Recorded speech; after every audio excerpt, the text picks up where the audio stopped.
সকলকে স্বাগত জানাই নিউজ রেনেসা বাংলায়। আমি সাবির এই মুহূর্তে আছি সরাসরি ডক্টর মুস্তফা আব্দুল কাইমের সঙ্গে। তো কাইম সাহেব, আপনাকে স্বাগত আমাদের স্টুডিওতে। স্বাগত। এখন আপনি বিশিষ্ট সাহিত্যিক হিসাবে আপনার একটা সুপরিচিতি আমরা শুনেছি, সারা পশ্চিমবঙ্গব্যাপী বিভিন্ন গবেষণামূলক লেখা। তো সম্প্রতি শুনলাম আপনি আলোর অন্বেষণে পত্রিকার সঙ্গে যুক্ত হয়েছেন উপদেষ্টা হিসাবে। তো এই পত্রিকা সম্বন্ধে আমাদেরকে যদি কিছু বলেন। সবাইকে আন্তরিক শুভেচ্ছা জানাই। বাদুড়িয়া থেকে আলোর অন্বেষা বলে একটা পত্রিকা, বার্ষিক পত্রিকা সোহরাব হোসেন সাহেবের সম্পাদনায় প্রকাশিত হতে চলেছে। এর আগে সোহরাব সাহেব 2002 সালে চেতনা বলে একটা পত্রিকা সম্পাদনা করতেন। আমি এই আলোর অন্বেষায় সঙ্গে যুক্ত এবং উপদেষ্টা মণ্ডলীর মধ্যে একজন। এটা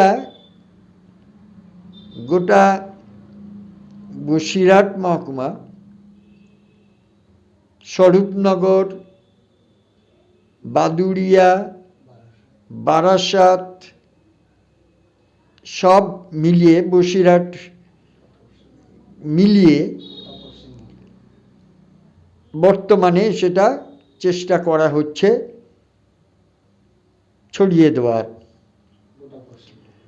পরবর্তীকালে আপনারা যদি এই পত্রিকা থেকে সমৃদ্ধ হন তাহলে আশা করা যায় এটা গোটা পশ্চিমবাংলায় ছড়িয়ে পড়বে এবং সাহিত্যের একটা উজ্জ্বল দিক তুলে ধরতে পারবে। এই আলোর অন্বেষা পত্রিকাটি একটা বিশেষ মাইল ফলক হিসাবে আমাদের বাদুড়িয়াতে একটা বিশেষ ফলক হিসাবে দেখা যাবে আশা করছি, যদি আপনাদের সহযোগিতা পাওয়া যায়। তাই সবার প্রতি আমার একটা বার্তা রইল যে কোনোভাবেই, যে কোনো দিক থেকে, সে লেখা দিয়ে হোক, কথা দিয়ে হোক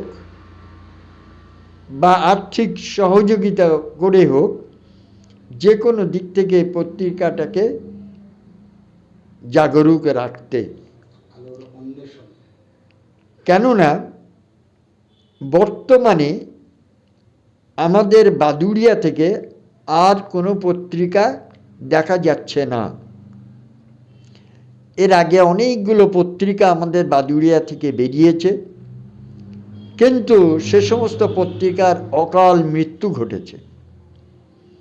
যেমন সোহরাব হোসেন সম্পাদিত চেতনা, নতুন কথা বা আরও যে সমস্ত পত্রিকা বাদুড়িয়া থেকে প্রকাশিত হতো, মুকুল ইত্যাদি পত্রিকা, একটিও আর নেই।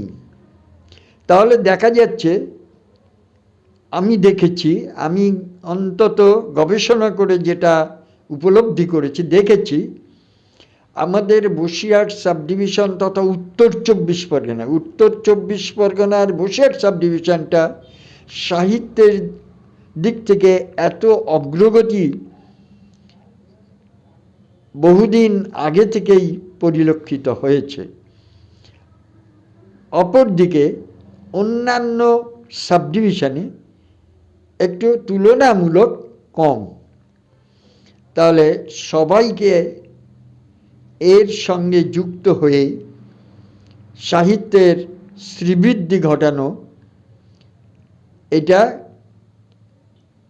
আশা করছি এবং এই বার্তা আজকে পৌঁছে দিতে চাইছি যে সবার ঘরে ঘরে এই সাহিত্য পত্রিকা আলোর অন্বেষণে এই পত্রিকাটা ঘরে ঘরে পৌঁছে যাক, এটাই আশা করছি। তো আমরা বিভিন্ন পত্রপত্রিকা দেখেছি, এর আগেও প্রকাশিত হয়েছে সেগুলো। তো পাশাপাশি আলোর অন্বেষণ প্রকাশিত হতে চলেছে, সেইটা কতটা আপনি আশাবাদী যে কতটা তার প্রভাব পড়বে, কতটা বিস্তার হতে পারে বলে আপনি আশাবাদী? আশা করছি যে আজকে স্বরূপনগর, বসিরহাট, বাদুড়িয়া, হাবড়া বা বারাসাত এই গণ্ডি ছাড়িয়েও একদিন পশ্চিমবঙ্গে কোণে কোণে পৌঁছে যাবে এই আশা করছি। কেননা এর যে গুণমান আশা করছি অনেকটা ভালো হবে। আর এর পরবর্তীতে ষান্মাসিক বা পাক্ষিক হলে আরও বেশি প্রচার প্রসার লাভ করবে বলে আমি আশা করছি। ধন্যবাদ, এত সময় শুনলেন ডক্টর মোস্তফা আব্দুল কাইম সাহেবের মূল্যবান বক্তব্য। এবং আলোর অন্বেষণ আলাদা একটা মাত্রা পাক, অন্য সকল মাইলফলককে ছাড়িয়ে যাক, এটাই আমাদের সকলের প্রত্যাশা নিউজ রেনেসাঁ বাংলার পক্ষ থেকে।